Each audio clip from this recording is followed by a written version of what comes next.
अस्सलाम वालेकुम डिफेंसर्स फ्रेंड्स। मुत्तहिदा अरब अमारात की जानिब से साउथ कोरिया के KF-21 फाइटर प्रोग्राम में शमूलियत से मुतालिक लेटेस्ट रिपोर्ट पर बात करेंगे। इस तैयारी की तमाम तर खसूसियात और इंडोनेशिया की इस प्रोग्राम में पार्टनरशिप को भी डिस्कस किया जाएगा। So let's start.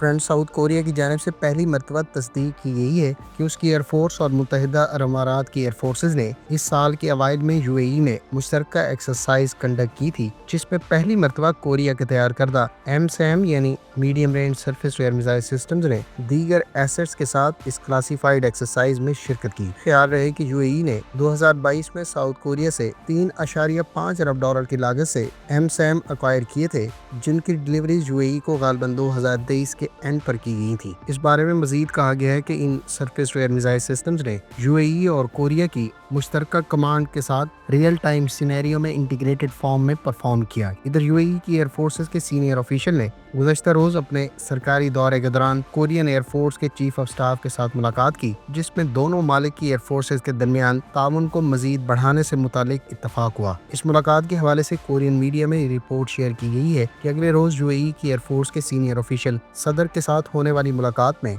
KF-21 fighter aircraft से मुतालिक लेटर ऑफ इंटेंट साइन करेंगे। ख्याल रहे कि KF-21 बहुत जल्द सीरियल प्रोडक्शन के मराहिल में दाखिल हो जाएगा, जबकि इसकी कोरियन एयरफोर्स को डिलीवरीज 2026 में मुतवक्के है। गो के इस प्रोग्राम में इंडोनेशिया भी 20% के साथ साउथ कोरिया के साथ शिराकतदार है। ताम पेमेंट्स डिलेज को लेकर दोनों मालिक के दरमियान इस शिराकतदारी से मुतालिक कई तरह के इख्तलाफात सामने आ चुके हैं। इधर UAE के बारे में कुछ अरसे से इस प्रोग्राम में पार्टनर बनने की इतलात मौजूद थी और गालबन इस बारे में अब अमली इकदामात उठाए जा रहे हैं। अगर UAE की जानिब से इस प्रोग्राम में शमूलियत या इस तैयारे को एक्वायर करने का फैसला कर लिया गया है, तो इस सूरत में यकीनी तौर पर सऊदी अरब भी नियर फ्यूचर में इस तैयारे को कंसीडर कर सकता है। ख्याल रहे कि KF-21 एक्सटर्नल वेपन्स और लिमिटेड स्टेल्थ फीचर्स की बदौलत 4.5 जनरेशन में शुमार होता है और इसको अमरीकी साफ्ता इंजन से पावर्ड किया गया है। अब हम इस तैयारे की बुनियादी खसूसियात, इस प्रोग्राम के हिस्टोरिकल बैकग्राउंड और इसके फ्यूचर वेपन्स को तफसीलन डिस्कस कर लेते हैं।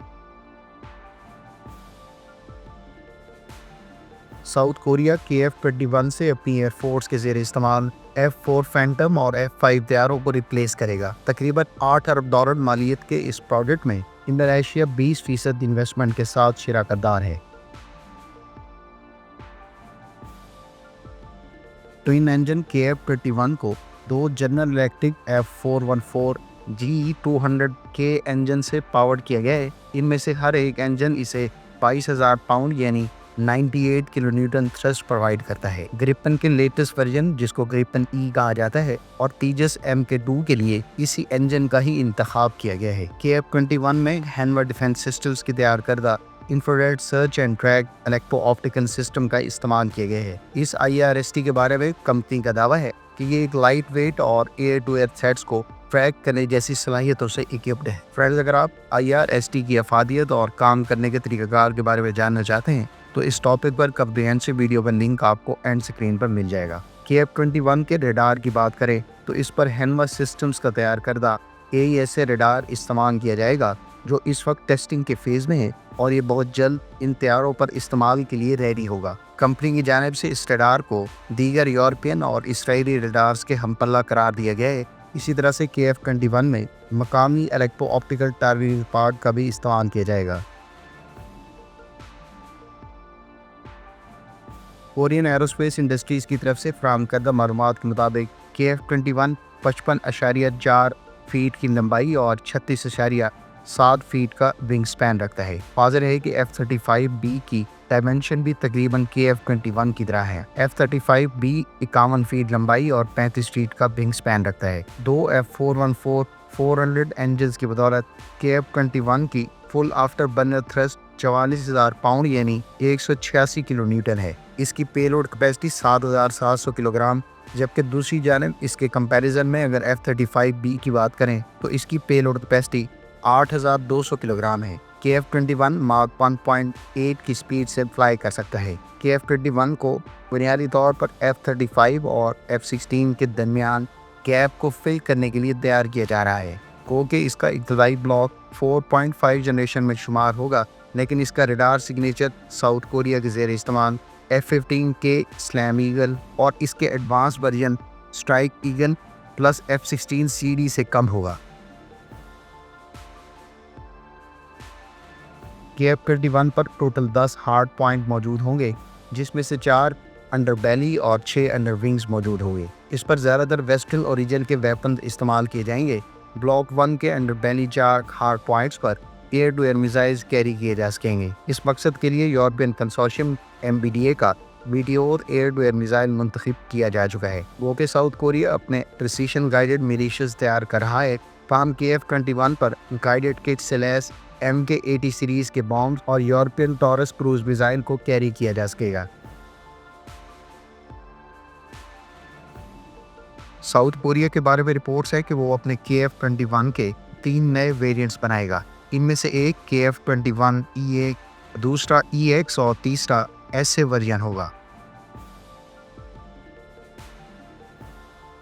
سب سے پہلے اگر ہم EA ورژن کی بات کریں تو یہ KF-21B پر بیسڈ ہوگا اور اس میں ریئر سیٹ پر الیکٹرانک وارفیئر آفیسر کو اکوموڈیٹ کرنے کے لیے موڈیفیکیشنز کی جائیں گی۔ اس ورژن پر 3 الیکٹرانک اٹیک اور 2 الیکٹرانک انٹیلیجنس ڈیوائسز کو انٹیگریٹ کیا جائے گا۔ یہ ورژن امریکی نیوی کی زیر استعمال گرونر کی طرح ڈیڈیکیٹڈ الیکٹرانک وارفیئر اور suppression of enemy air defence roles میں استعمال ہوگا۔ KF-21EA کو اینٹی ریڈیشن میزائل جیسا کہ advance anti radiation guided missile extended range سے اکوپ کیا جائے گا تاکہ یہ suppression of enemy air defence missions بھی کنڈکٹ کر سکے۔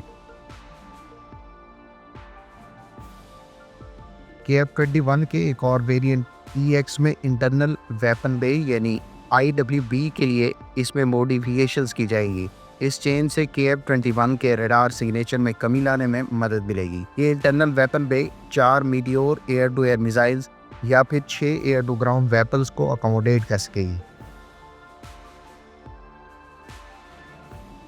اس ایئر کرافٹ کے ایسے ورژن کو خاص طور پر ایکسپورٹ کسٹمرز کی نیڈز کے تحت موڈیفیکیشنز آفر کی جائیں گی۔ یہ طیارہ کورین ایئر فورس کے ورژن پر ہی بیسڈ ہوگا، لیکن اس میں پوٹینشیل کسٹمرز کی ضروریات کے تحت نئے ویپنز کی انٹیگریشن شامل ہوگی۔ ساؤتھ کوریا کی جانب سے اس بارے میں انڈونیشیا سے بات چیت جاری ہے کہ یہ ورژن ایگزیکٹلی کن فیچرز پر مشتمل ہوگا۔ ساؤتھ کوریا اور انڈونیشیا کی جانب سے مشترکہ طور پر تیار کیے جانے والے KF-21 کے بلاک 1 ورژن کو ایئر ٹو ایئر مقاصد میں استعمال کیا جائے گا، جبکہ فیوچر کے ورژنز جن کو ہم پہلے ایکسپلین کر چکے ہیں انہیں مختلف رولز کے لیے موڈیفائی کیا جانا ہے۔ KF-21 کو KC-330 ایریا ریفیولر ٹینکر طیارے سے ایئر ریفیول کیا جا سکے گا، جبکہ اس کے ابتدائی پروٹوٹائپس پر نہ صرف air to air missile firing بلکہ ایئر ٹو ایئر ریفیلنگ پہلے ہی کنڈکٹ کی جا چکی ہے۔ فرینڈز، KF-21 کے بلاک 1 کو 2028 میں کورین ایئر فورس کے حوالے کر دیا جائے گا، جبکہ کورین ایئر فورس مختلف بلاکس میں ٹوٹل 120 طیارے 2032 تک اپنے فلیٹ میں شامل کرنے کا منصوبہ رکھتی ہے۔ اسی طرح سے انڈونیشیا کی طرف سے بھی ٹوٹل 50 طیارے آرڈر کیے جائیں گے۔ فرینڈز، امید ہے اس ویڈیو سے آپ کو KF-21 فائٹر پروگرام کے بیک گراؤنڈ، اس میں UAE کی ممکنہ شمولیت اور اس فائٹر ایئرکرافٹ پر استعمال ہونے والے ویپنز اور سسٹمز کے بارے میں بہت کچھ جاننے کا موقع ملا ہوگا۔ ملتے ہیں نیکسٹ ویڈیو کے ساتھ، اپنی دعاؤں میں یاد رکھیے گا۔ اللہ حافظ۔ پاکستان زندہ باد۔